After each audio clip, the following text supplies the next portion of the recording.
जगत कोई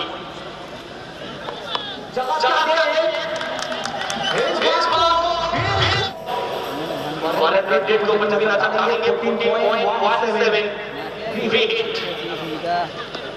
और ये वाइट बॉल feet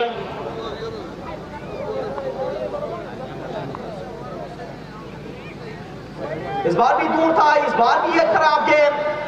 लगातार ये दूसरा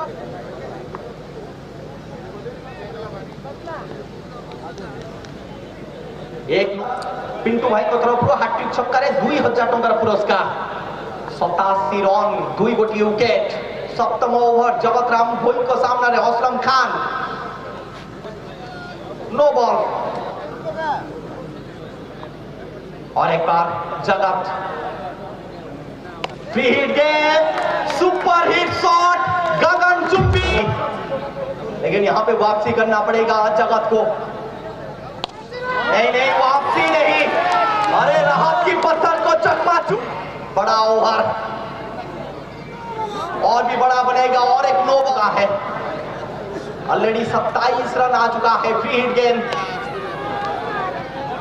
इस बार पीछे फील्डर है मात्र 1 रन मिलेगा इस गेंद पे उनका अभी तक खाता नहीं खुला है गेंद खेलने का मौका भी नहीं मिला है